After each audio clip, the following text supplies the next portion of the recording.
சதகத்துல் ஃபித்ர் கொடுக்கறது என்னத்துக்குங்க? அதனுடைய ஹக்கீகத்தை என்ன? நம்ம நோம்புல ஏற்பட்ட குற்றம் குறைகளால வானத்துக்கு பூமிக்கு இடையில நோம்பெல்லாம் மல்லக்கா நின்று போயிடும். அல்லாஹ் கபூல் செய்து உயர்த்துறது. சதகத்துல் ஃபித்ர் அந்த ஏழைகளுக்கு அந்த ஃபித்ர் சதகா கொடுத்த உடனே நம்ம நோம்புல இருக்கிற திற குறைச்சல் குற்றம் குறைகள்லாம் மன்னிச்சு அல்லாஹ் அதை கபூல் செஞ்சு நம்ம அமல்கள்ல ஓட்ட ஓட செல்வி தொழுகை இல்லை. எதை கொண்டு அல்லாஹத்துல உள்ள விடுவான்? ஏவல்லையும் ஓட்ட விலக்கல்ல உச்சி தொடுத்து உள்ளங்கால் வரைக்கும் அவன் எதை செய்ய வேண்டாமோ எல்லாத்தையும் செஞ்சு முடிச்சுட்டு உட்காந்துருக்கு.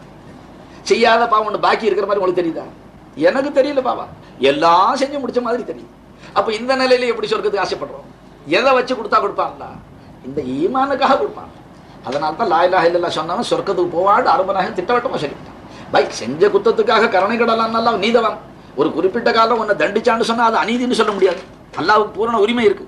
நரகத்தில் அல்லாஹ் ஒரு குறிப்பிட்ட காலம் தண்டிக்கலாம். ஆனா காஃபிர்கள் நரகத்தை இருப்பது போல நீடோடி இருக்க மாட்டான். அல்லாஹுவின் இணை வைத்து மற்ற வஸ்துக்களை அல்லாஹ்வுக்கு சமமாக்கினார்களே அவர்களுக்கு கொடுக்குற தண்டனையை மோமீனுக்கு அல்லாஹ் கொடுக்க மாட்டான். மோமீன் முஸ்லிம் அவர்கள் செய்த பாவங்களுக்காக சில காலம் தண்டிக்கப்பட்டாலும் அந்த தண்டனையுடைய ஹக்கீகத்தும் ஒண்ணு இருக்கு. விளங்குச்சுங்களா? அது சொல்லக்கூடாது. மோமீன்கள் நரகத்துல இருப்பாங்க, கஷ்டம் இருக்கும், சிரமம் எல்லாம் இருக்கும்பா. காஃபிருக்கு இருக்கிற மாதிரி இருக்காது. விளங்குச்சுங்களா? ஒரு மனுஷனை உயிரோட வச்சு இப்ப இந்த எல்லாம் நகை நட்டில் எடுக்கிறாங்க, கீரி கிழிச்சு என்ன தலையை கழுத்துடன் அறுத்து இட்லி சட்டியில் வைத்து போலீஸ் ஸ்டேஷனுக்கு ஊர்வலமாக வந்தார். இட்லி சட்டி ஒரு பக்கம், தலை ஒரு பக்கம், அருவா ஒரு பக்கம், அவனு உட்காந்துருக்கான். போட்டோ பிடிச்சி தினத்ததியில போறோம். இப்போ பதில் கணிச்சிஸ்தி அவர்களே, பத்திரிகாசிரியர் அவங்களுக்கு தான் தெரியும். இப்போ ஒரு மனுஷனை உயிரோட வச்சு என்ன அவன் வயிற்றுல என்னமோ அல்சர் இருக்கு, அது இருக்குன்னு இப்போ ஆப்ரேஷன் செஞ்சான். என்ன அவன் என்ன சொல்லுவான்? வேணாம், இந்த வலியோட இருந்து போற இந்த ஆப்ரேஷன் வேணாம். வேற என்ன செஞ்சிடறாங்க? மெதுவா அது பேர் என்ன சொல்லுவோம்? அது கொடுத்ததுக்கு பிறகு அவன் வேணாம் இப்ப கிளிக்காதீங்க வரைக்கும் சொல்றான். அது ஒண்ணுமே பேசுறது. காஃபிருக்கு நரகத்துல क्लोट फॉर्म கிடையாதுபா. मोमिन जहन्नम में जाएगा रे क्लोट फॉर्म दे देंगे अल्लाह ताला, उसको जहन्नम में रख के निकालेंगे, क्लोट फॉर्म दे देंगे, तकलीफ का एहसास नहीं होगा, मगर बाहर न को बोल, लोगों की जरूरत पड़ जाएगी. ऐसे हदीस को याद आ सूफिया रोकते எதுக்காக தடுக்கிறாங்கன்னு கேட்டா, அட பரவாயில்லையா, அப்போ அங்க இருக்க நரகத்துன்னு கஷ்டம் தெரியாதுன்னு சொன்னா கஷ்டம் அனுபவிக்கிற மாதிரி எல்லாம் செஞ்சுட்டானா பாபா. क्लोट फॉर्म கொடுக்காத கேஸ்ல போட்டானா என்ன கதியா வருது? அதை பயந்து நரகத்துக்கும் உங்களுக்கு சம்பந்தம் என்ன இருக்கு? तुझे क्या ताल्लुक है भाई? खुद बनाएंगे சொல்றாங்க அல் ஆரிஃபு லா யகாஃபு இல்லல்லாஹ். ஆரிஃப்ங்கறவன் அல்லாஹ் தவிர யாரையும் பயப்பட மாட்டான். வலா யகாஃபு நார், அவன் நரகத்தையும் பயப்பட மாட்டான். வலா யகாஃபு ஃபௌத நঈமுல் ஜன்னா, சுவனபதி தப்பி போறதையும் அவன் பயப்பட மாட்டான். அவனுக்கு நோக்கம் அல்லாஹ். உனக்கு சொர்க்கமே கிடையாதுன்னு சொன்ன ஒரு ஆரிஃப் என்ன சொல்றார்? அது வேணும் வேணும், நீ வேணும் எனக்கு. அட அல்லாஹ் உன்னை நேரடியா கூப்பிட்டு உனக்கு என்ன வேணும்னு கேட்டா யா அல்லாஹ் நீ தான் வேணும்னு சொல்லணுமா? இதை தவிர வேற ஒண்ணு கேட்டா அல்லாஹ்வை தவிர சொர்க்கம் உயர்வானதா இல்லைங்களா? அதை கேட்டாலும் நீ கைருல்லாத கேட்டேங்கிறான். அது மகாமுக்குமா, மற்றபடி சொர்க்கம் கேட்கக்கூடாதுன்னு அருமநாயகம் சொல்றாங்க. ரமலான் மாசம் வந்துட்டா அல்லாஹல் ஜன்னத்தை நோம்பு வச்ச வாயால அதிகமா சொர்க்கபதி சோனபதியை கேளுட்டான். அதனால நாம கேட்கக்கூடாதுன்னு என்ன இருக்கு? ஒரே ரூட்ல ஒன் வேடு சொல்லுங்களேன், நீங்க அடிக்கடி சொல்லுவீங்க. அந்த மாதிரி ஒரே டைப்ல போகக்கூடாது. மற்ற ஹதீசுகளையும் அடைச்சு சொர்க்கத்தை கேட்கணும். அல்லாஹ்கிட்ட கேட்டாலும் எதுக்காக கேட்கணும்? இல்லம்மா அங்கே ஹூர்ல அவங்களை யாரும் இப்ப நம்ம வீட்டுல இருக்கிற பொம்பளை எல்லாம் யாருமே தொட்டது இல்லைன்னு சொல்ல முடியும். அல்லாஹ் காப்பாத்திருந்தா காப்பாத்துறது. புலூகுக்கு முன்னாலே அடு ஒண்ணுமில்ல, பஸ்ல ஏறி இறங்குறதுக்குள்ளால எத்தனை பேர் மேல வரிசைக்கா தெரியுது. கண்டக்டர் டிக்கெட் கொடுக்கும்போது அவங்க மேல தான் பிரியமா சாஞ்சிக்கிறான். ஏன்னா கீழே விழுந்துருவாங்க, அந்த சீட்டு தான் சாஞ்சிக்கிறான். அயோக்கிய பேர். ஹயர் இப்ப நாகரிக காலம் வந்துருச்சு. இப்ப சைக்கிள்ஸ்ல டபுள்ஸ் வேற வச்சுக்கிட்டான். விளங்குச்சுக்கிட்டான். இன்னும் டபுள்ஸ்ல இப்ப முன்னால ஒரு ஆள் பின்னால ஒரு ஆள் சைக்கிள் எல்லாம் ஹயர் ஹாசில கலாம். அதெல்லாம் சொல்ல வேண்டியதில்லை, நீங்க எல்லாம் கண்ணால பாக்குற காட்சிகள். சொர்க்கத்துக்குள்ளால உங்களுக்காக இருக்கிற மனைவிகளை எந்த பயிலும் தொட்டதில்லை. லம் யத்து மித்ஹுன்ன இன்சுன் கப்லஹும் வலா ஜான், ஒரு ஜின்னும் தொட்டதில்லை, ஒரு மனுஷனும் தொட்டதில்லை. துனியாவில் நாம இப்ப இருக்கிறது அது ஹூர்பா, இங்க இருக்கிறது லங்கூர். ஓ ஹூரே லங்கூர் தீவாருமே. இது கேரண்டி என்ன இருக்குமா? ஸ்ரீதேவின்னு கேட்டோம்னா அதான், அதுக்கு முந்தைய யாரும் தொட்டிருந்தாலும் இருந்தா அதெல்லாம் போச்சு. நம்ம நிக்காவுக்கு பிறகு தொடாம பார்த்துக்க வேண்டியதான், அவ்வளவுதான் பரிசுத்தம். வேற எதுவும் சொல்ல முடியாதுமா. விளக்குச்சுங்களா? ஆனா அங்கே இருக்கிறது யாரும் தொட்டிருக்கிறாங்க இல்ல. அதனால இப்ப யாருக்கு நம்மள மணாளம் நல்லாக்க போறான்? ஊர்ல இருக்கு சமது காக்காவுக்கு ரொம்ப பிரியும். அதே கையால் எப்ப பார்த்தாலும் என்னைக்கு ஊருக்கு போய் சேருவோம். இன்ஷா அல்லாஹ் கட்டாயம் போகுமா? அது அல்லாஹு தஆலா உங்களை மதிக்கிறதுக்காக கொடுப்பாங்க. உங்களுக்கு தேவை இருக்குன்னு கொடுப்பான் அல்லாஹ் சொல்றது.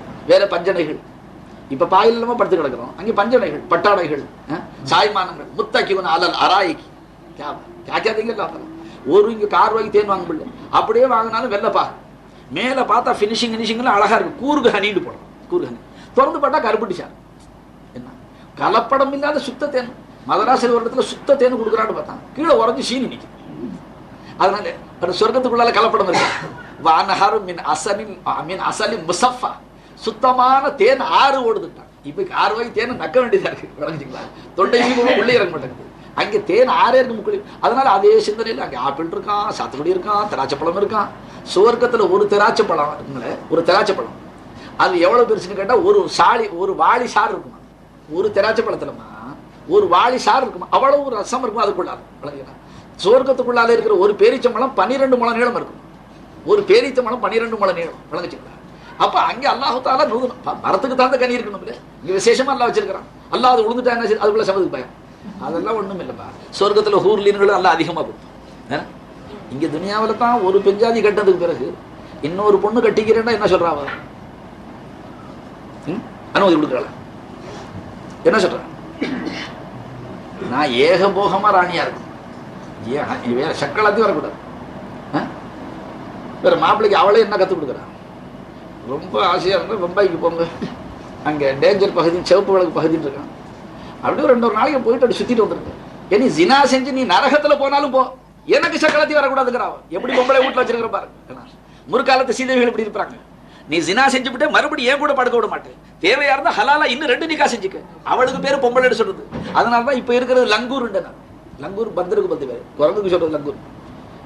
ஏன்னா இப்ப இருக்கிற பொம்பளை புடிவாதம் என்ன?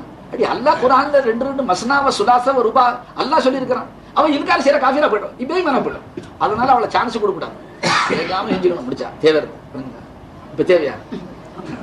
இப்ப இருக்கிற ஒரு பொம்பளை பதில் சொல்லாம 2 செல்லா வெளியில போறான். ஒரு வாரம் தொடர்ந்து தொந்தரவு செஞ்சா. அதனால நம்ம நாட்டு நம்ம உடல் அமைப்புக்கு அதெல்லாம் தேவையில்லை. இருக்கிற பெண்ணை திருப்திப்படுத்தி சந்தோஷமா சலாமத்தா போய் சொர்க்கத்துக்கு போனா போதும். ஏன்னா இப்ப நம்ம பிள்ளைகளும் எல்லாருமே வீட்டுல அடிக்கடி அவங்க பெஞ்சாதி மிரட்டுறாங்க, இன்னொரு நிக்கா செஞ்சுக்கணும். என்ன அவளோட மாப்பிள்ளை டிகிரிக்கு அளந்து வச்சிருப்பாள்ல, இன்னொரு பெஞ்சாசி என்ன செய்வீங்கன்ட்டு. அதனால இதெல்லாம் சொல்லி மிரட்டக்கூடாது. பொம்பளை சம்பளத்தை திரும்பி முடிச்சுட்டாங்களா? வளர்ந்துச்சுங்களா? சரி, சொர்க்கத்துக்குள்ளால ஹூர்லீன்கள் எல்லாம் நிறைய கொடுப்பாங்க. அங்கே நமக்குள்ள சக்தி எல்லாம் அதிகப்படுத்திடுவாங்க. என்ன 40 ஆண் பிள்ளைக்குள்ள ஒரு சக்தி, சுவாதீனமான 40 ஆண் பிள்ளைக்குள்ள ஒரு சக்தி அல்ல. அதனால பெண்கள் அதிகமா அல்லா கொடுப்போம். நான் இதை விளக்காம ஒரு வாய்ஸ்ல சொர்க்கத்துல ஒவ்வொருத்தனுக்கு நிறைய ஹூர் கொடுப்பான். அல்லா நிறைய ஒரு பங்குல நிறைய ஹூர்லீன்களை கொடுப்பான். தர்ஜாவுக்கு தகுந்த ஒரு ஆள் அழுவ உட்காந்துட்டான். வாய்ஸ் முடிஞ்சு கேட்டேன், இவளை சந்தோஷிச்சது அழுவரி அநியாயக்காரன்ட்டு. அதை கேட்டதுல இருந்து அசத்து அழுவேன். ஏன்னு கேட்டேன், இங்க ஒரு பொம்பளையை வச்சுக்கிட்டே அவளை திருப்திப்படுத்த முடியல. ரிப்பரும் ஷீப்பும் கண்ணாடியும் அவ கேட்கிற இடம் வாங்கி கொடுக்க முடியாது. வருஷமெல்லாம் குறை, எந்த படம் வாங்கி கொடுத்தாலும் குறை சொல்றா. நீங்க அங்கே 10-17 சொன்னா அங்கேயும் போய் இந்த ஆளு இந்த தலைவில் இந்த தொந்தரவு தானான்னு கேட்டான். நான் சொன்னேன், பாபா துனியாவில் நீ வாங்கி கொடுக்க வேண்டியதா இருக்கு, உனக்கு சம்பளம் கம்மியா இருக்கு, சிரமமா இருக்கு. அங்கேயும் மனைவி மக்களுக்கு நீ சம்பாரிச்சு போட வேண்டியது இல்லை. அவர்களுக்கு தேவையான நகை ஆடைகள் அனைத்தையும் லா இலாஹ இல்லல்லாஹ்னு நீ சொன்ன காரணத்துக்காக எல்லாம் நிரூபிச்சு காமிப்பார். விளக்குச்சுங்களா? என் வீட்டுல பசங்க எத்தனை பேர் இருக்கிறாங்க? 4 பேர். அப்துல்லா குழந்தை எத்தனை? 4. ரஹமத்துல்லாவுக்கு 1 போச்சு, 1 இருக்கு. நூறுல்லாவுக்கு, உபைதுல்லாவுக்கு 1 வரப்போகுது இன்னொரு மாசத்துக்கு இன்ஷா அல்லாஹ். விளங்குச்சுங்களா? இப்ப இவங்களை யார் எவ்வளவு சம்பாதிக்கிறாங்க? யாரும் சம்பாதிக்கிறியப்பா? இப்ப இவ்வளவு பேருக்கும் இலாஹ் யாரு தன்னை நிரூபிக்கிறான்ல, தன்னை நிரூபிக்கிறான். எதுக்காக இவங்களுடைய உலூஹியத் அல்லாஹ் தஆலா நிரூபிச்சிட்டு இருக்கிறான்? உன் கொப்பனுடைய ஈமானுக்காக. चूंकि तेरा बाप मुझे इला समझा है, मैं साबित कर रहा हूं. அல்லாஹ் தஆலா என்ன நிரூபிக்கிறான்? ஒரு தகப்பனுடைய கல்புல நான் தான் இலாஹ்ங்கற யகீனா அவங்களுடைய ஷைக் நாயகம் உட்கார வச்சுட்டாங்க. பை சொர்க்கத்துல உங்களுக்கு கொடுக்குற ஹூர்லீன்களுக்கெல்லாம் நகை நட்டு துணி மணி எல்லாம் அல்லாஹ் கொடுக்குறான். எது கொடுக்குறான்? நீ அல்லாஹ்வை இலாஹ்னு தேவையை பூர்த்தி செய்யறவன் அல்லாஹ் தான். துனியாவுல கொஞ்சமாச்சும் அடிக்கணுமா லா இலாஹ இல்லல்லாஹ் சொன்னவனுக்கு? அதனால தான் நீங்க எந்த ஷைக்குடைய வாழ்க்கை எடுத்து பாருங்க, அவங்க வீட்டுல 50 பேர் உட்கார்ந்துருப்பாங்க. ஷைக்கு ஒருத்தருடைய வருமானத்துல எல்லாரும் சாப்பிட்டுக்கிட்டு இருப்பாங்க. இது இருக்கா இல்லையா? சர்க்காருடைய தரவு. அவங்க கால தூசி என்ன, அவங்க வெளி மலம் கழிச்சதுல இருக்க சுத்த நம்மள இல்லம்மா. அவங்களுடைய பிச்சையில நீங்க நம்மளுடைய வாழ்க்கையை பாக்குறீங்க. என்ன ஏமா பெஞ்சாதி துணி படம் வாங்கி கொடுத்தியா? நோம்புத உன் பிள்ளை சிட்ட தச்சியா சம்பாரிச்சு? இன்னும் என்ன விஷயம் இல்லை. அப்துல்லா அப்படி கேளுங்க. என்ன காரணம்? நாங்க சொர்க்கத்துடைய அமைப்பு உங்களுக்கு வழங்க. ஊர்லீன்கள் நிறைய கொடுப்பாங்க. ஒரு மனுஷன் அழுதானே, ஏன் அழுதுட்டாவே? இங்க துனியாவில் ஒரு பொம்பளை அவ கேட்கறதெல்லாம் திருப்பி கூட வாங்கி கொடுக்க முடியல. 17-18 பேரையும் தலையில கட்டான் எப்படின்ட்டான். அப்படி இல்லப்பா, அங்க எல்லாம் அல்லாஹ் கொடுப்பான். உன் தேவையும் பூர்த்தி செய்யறேன். உனக்கு யார் யாரும் அவங்ககிட்ட ஒப்படைச்சு ஒரு சொர்க்கத்துக்குள்ளால ஒரு சொர்க்கவாதிக்கு அல்லாஹ் கொடுக்குற அந்த முத்து மாளிகைகள் 80,000 பணியாளர்கள் சர்வன்ஸ் இருப்பாங்க. ஞாபகத்துக்கு வந்து வைதா ராயத்தும் வைதா ராய் லுல்லு அம்மன் கியாபத்து. அதாவது சிந்தப்பட்ட இறக்கப்பட்ட சிதறப்பட்ட முத்துக்களை போல. அதாவது சிறு பிராயங்கள மொத்த பிராயங்களா அந்த குழந்தைகள சொர்க்கத்துக்குள்ளால அவர்கள் எப்படி வச்சிருப்பாங்க அல்லாஹ் தஆலா சிந்தி செதறி போன முத்துக்கள் மாதிரி உலாத்திக்கிட்டே இருப்பாங்க. டெக்கரேஷன்னா ஒரு முளை இடம் காலி இருக்காது, அவ்வளவு அலங்காரம் செஞ்சு வச்சிருப்பான். இப்ப இதெல்லாம் கேட்டோன்னு சமதுக்கு சந்தோஷம். அல்ஹம்துலில்லாஹ். துனியாவில் எல்லாம் இருக்க ஊடு கொடுக்க இல்லை, சபர் செஞ்சுக்கிட்டு போயிடுவோம். அங்கே இருக்கு மாளிகை, என்ன செய்யும், மாளிகையில் உள்ள போய் உட்காந்து பாபா மணவரையே அலங்கரிச்சிருக்கு. சுவனபதியை ரமதான்ல எல்லாம் அலங்கரிக்கிறேன்னு சொல்றேன். ரமதானுடைய ஒவ்வொரு நாளும் சொர்க்கத்துக்கு இருக்கிற டெக்கரேஷனே குறைவில்லை. சொர்க்கம் நாக்கஸ் இல்லையவா, மறுபடியும் எல்லாம் ரமதான்ல அதுக்கு புது அலங்காரம் கொடுக்கிறான். தான் சொர்க்கத்தை மறுபடியும் அலங்கரிக்கிறான். அதுக்கு ஆறுதலும் சொல்றான், எல்லாம் அமைதியாயிருக்கு.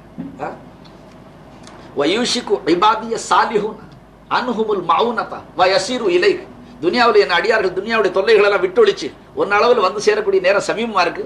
உங்கள்கிட்ட கொண்டாந்து சேர்த்துற உங்க கணவன்மார்கள் ஊருக்கெல்லாம் அதில் ஆறுதல் சொல்றேன். அதனால நமக்கு அதே சிந்தனை.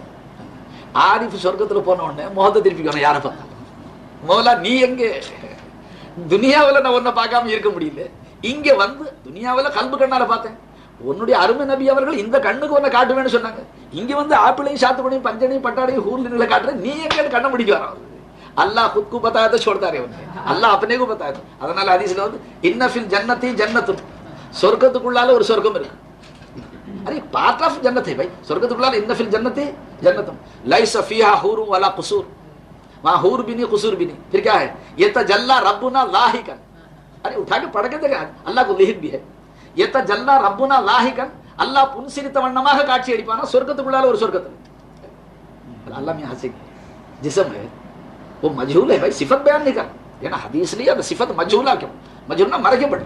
அது எப்படி अल्लाह सिरिपान, वो बात को समझने की बात है. क्या, अरे दुनिया में तो कैसी कैसी सूरतों में मौला को देखा भाई. हक ताला उन्हीं सूरतों में. हाँ बगैर ज़हूर अल्लाह का हमेशा गैर में होगा भाई, ज़हूर गैर में होगा भाई. बगैर गैर के अल्लाह ताला अपने को नहीं दिखाते, हमेशा छुपाते, तंज़ी को नहीं दिखाएंगे. तो जन्नत में अल्लाह ताला जो दिखाएंगे मुस्कुराते हुए दिखाएंगे. यतजल्ला रब्बुना लाहिकन. அப்ப ஆரிஃபத் இல்லையே, பின்ன நீங்க எல்லாம் நதிகள் ஆள் போட்டு போறீங்க, அங்க ஒன்றும் அப்படி விசேஷம் இல்லையே. என்ன சொல்லுவீங்க, இல்ல எங்க குருநாதர் அங்க இருக்கிறாங்க, அவங்க திருமுகத்தை பார்க்க போறோம், இதானே சொல்லுவீங்க. அப்ப சொர்க்கத்துக்கு மோமின் போகும்போது இப்படி ஆளுந்து சொர்க்கம் கேட்கிறீடா, என்னதுக்கு நாங்க போறேன்னு கேட்டா ஆரிஃப் என்ன சொல்லுவாங்க, அருமை நாயகன் இந்த கண்ணால அல்லாஹ் கோதியா உமருக்கு கோதியா நானேமே அவர் தோனே. ஒரு ஷாயர் சொன்னாரு, உன் வயசே பாழாக்கி விட்டு இந்த குளிக்கிறதுலையும் துவைக்கிறதுலையுமே கல்வை எப்ப கழுவு. அதனால அதை கலந்து அதுக்காக வந்துருக்கு ஷேக் நல்ல நேரங்களை வீணாக்காட்டீங்க. சமது ஃபைஸு கொஞ்ச நேரம் ஷேக்குடைய உத்தரவுக்கு நாங்கள் பேசிவிட்டபடியால் உங்களுக்கு நாஸ்டா இல்லைங்கிற அந்த உத்தரவை இப்போ அல்லாஹு தாலா மாற்ற செஞ்சுட்டா. அதனால அதை அல்லாஹு தாலா கருணை கடலான்னு அல்ல அவன் அடியார்கள் பேர், ஏன்னா அவன் சாப்பிடாதவன், நாம சாப்பிட்றாங்க, சாப்பிடாம இருக்கவே முடியாது. ரெண்டாவது இப்போ கருணைக்கு காரணம் என்னன்னு கேட்டிங்கன்னா, நான் ரொம்ப நேரம் பசியாக இருக்கக்கூடாது, சக்கரை ரொம்ப குறைஞ்சி போயிடும். அதனால அல்லாஹு ஜல்லஷானஹு தஆலா அவங்க எல்லார் பேர்லையும் கருணை காட்ட சொல்கிறான். எல்லாரும் வந்து இப்போ போனால் எப்படி இருக்கணும், நம்ம எப்படியா வெளியில் நிற்கிறான், ஒரே அல்லா சிந்தனை இல்லையா இருக்கிறீங்க, வாங்க வெளியில் இருக்கிறான், உனேவி அரிஞ்சு கட்டி நிற்கிறான்.